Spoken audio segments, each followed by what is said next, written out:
रहमतुल्लाहि व बरकातहू। आज माशाअल्लाह खालिद भाई तो आकू गुलाबी बरी दिखेदा पे पाकिस्तान दी एक नामी गिरामी चीज माशाअल्लाह सुभान अल्लाह। आज तो आकू ओ नस्ल लिखेदा पिया जेरी त्रै तू 4 बच्चे दे वाली। वो मेरे दोस्तों और मेरे भिरावो तुसा ए नस्ल रखो कुर्बानी दूते 2 लाख दा बकरा गिंदे वे 2.5 लाख दा बकरा गिंदे वे। वो अपना बकरा रखो अपने माशाअल्लाह फार्मिंग करो। वो तुहाडा एक बच्चा 2.5 महीने दा 35 तो 40 हजार दा है। अगर तुसा पूरी तैयारी नाल बकरे को पाया 2025 तक एक बकरा तेरा 2.5 लाख दा सेल थी। ओ नस्ल है जेरी 3-4 किलो एक टाइम दा दूध देवाली। वही दे हवाने चेक कर इशोंजा बकरा तो आकू कई बंदे ने दिखाया हुसन ए खुद खालिद भाई दी अपनी बरी डे। भाई मेरा दोस्त बिरावा आज जुम्मे दी ऑफर है। आज ये ऑफर को बिल्कुल नहीं चुकावना। आज रेट सुनी आज रेट क्या है भाई बिल्कुल छोटा रेट। इशोंजी फार्मिंग कर माशाअल्लाह साल दे बाद हकीकत को अदा पिया 28 बकरान वो ते को 70 लाख रुपए दी बचाते। ओ किवें बचाते एक बकरे दी कीमत घट कने घट 2 लाख रुपया।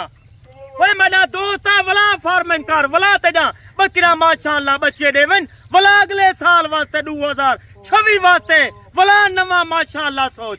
ओए माल माशाअल्लाह ते को बहु फायदा देसी ई काम में हकीकत अदा पिया वड्डी बच्चाते राजनपुरी गुलाबी वड्डे हवाने आया 2.5 किलो 3 किलो 3.5 किलो एक टाइम दे माशाअल्लाह बकरी दूध दे वाली और 3-4 बच्चे दे वाली। वही ने दे तू हवाने चेक कर बकरे दे केदले वड्डे हवाने वाला बकरा नस्ली बकरा माशाअल्लाह दंदे दुंजा चौगिया और तुम्हारी अखी दे सामने पहला तो दूजा हुआ माशाअल्लाह। ये राजनपुरी जेरी बकरी है ना इंदी बरीड आज मेरा दोस्त जेरी राजनपुरी बरीड है ये 17 साल माशाअल्लाह आराम नाल बच्चे रह सकती है।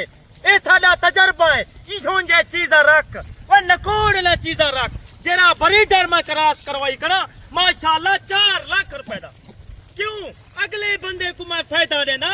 वो मेरा दोस्त आज तू ये नस्ल रख जल्दी राब्ता कर। मेरी लोकेशन तेरा गाजी खान न्यू डिफेंस किने जल्दी इन्हें 2 नंबर ते राब्ता करे से माशाअल्लाह चंगा जानवर पैसे।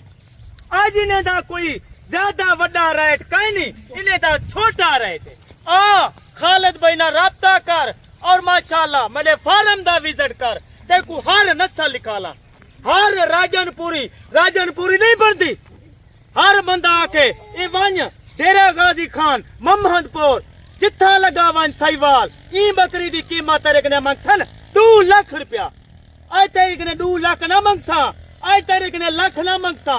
वे मेरा दोस्त आज तेरे ने 50 दा कोई लाख का नहीं कोई 50 का नहीं इन्हें दा और रेट मंगदा पिया। वे तो आकू शौक लवेंदा तू आ ए बकरी 3 महीने के लिए रखत 4 महीने दी गभण डॉक्टर चाहिए चेक करे सी बकरी एक खाली होवे डबल पैसे देसा।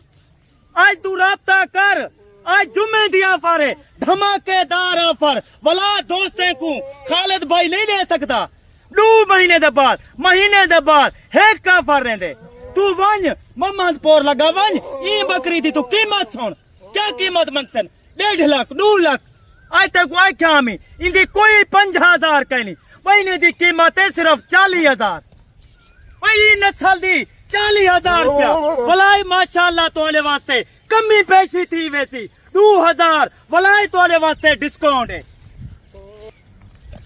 आज मेरा दोस्त बकरा ते को टोर फेर के दिखेना पिया लुगा जानवर कहीं नहीं साफ सुथरा जानवर रखना नस्ली जानवर रखेना नकोड़ वाले वही दे ब्लड चेक कर क्वालिटी देख पिसी देख इशों जे जानवर तू कथाई लगा वन तेकू ई कीमत 78,000 दे हिसाब से देवन तेकू सारे जानवर फ्री देसा। आज आ माशाअल्लाह ये जानवर 5-4 महीने दी गभण 3 महीने दी गभण। वे मेरा दोस्त दंदे दुंडा चौगा इवन सहीवाल दा गमी वजन धलीवाल दा गमीन वे नस्ल रख अखी खोल मेरा दोस्त चंगे बंद ना रब्ता कर हर बरोकर कमीशन खोर ने बच वन बंदा लाइफ ले उनके जानवर लाइफ ले आज तो आने वास्ते खालिद भाई ने होल सेल ला दी 38,000 खुश नसीब माशाल्लाह फायदा उठावे ई टाइम मैं तेरे कने मना दोस्त इजाजत चाहता पिया अगली वीडियो दुते खालिद भाई को दिखाए खुदा हाफिज।